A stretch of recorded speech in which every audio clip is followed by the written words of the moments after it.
Following blessed are the merciful comes blessed are the pure in heart, for they will see God. I will admit it, I have never been a big fan of doing dishes. There really isn't a reason why, but things always seem to run more smoothly when there's a dishwasher in the house. But on those occasions where I don rubber gloves and fill a sink with soapy water, I know that if cups are going to get clean, I need to focus on the inside, and the outside will get clean in the process. I bring up this household lesson because this is an example Jesus uses in Matthew 23. Their translators picked the English word clean instead of pure for the same Greek word.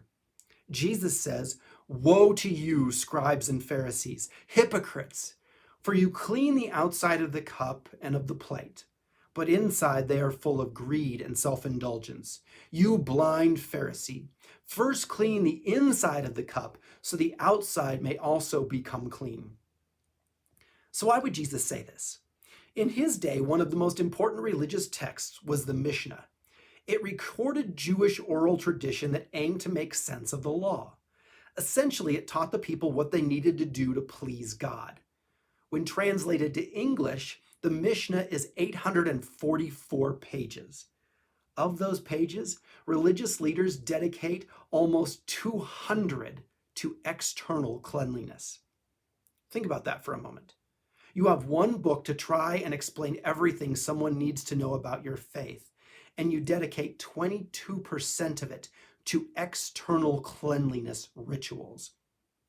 In other words, the dominant religious tradition of Jesus' day had a strong focus on checklist obedience.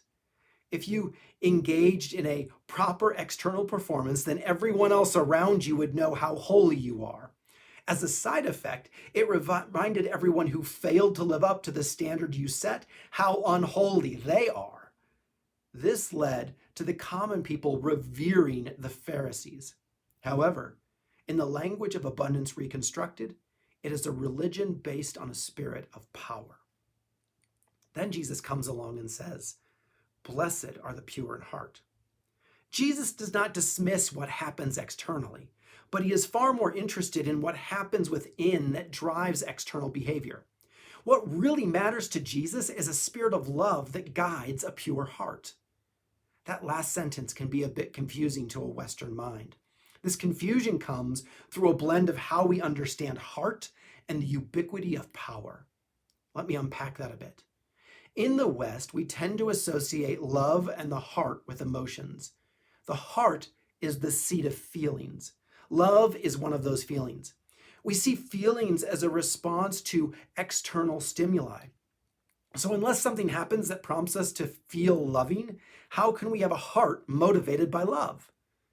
But in the Jewish mind, the heart is so much more. To talk about someone's heart is to talk about their whole inner life.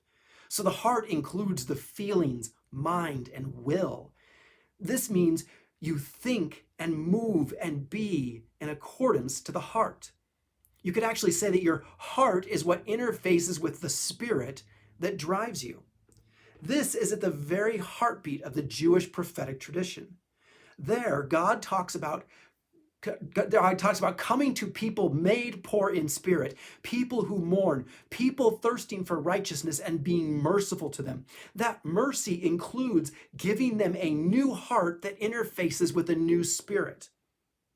An example of this is Ezekiel 36, 25 to 27, where the prophet writes for God, "I will sprinkle clean water upon you, and you shall be clean from all your uncleanliness, and from all your idols. I will cleanse you. A new heart I will give you, and a new spirit I will put within you.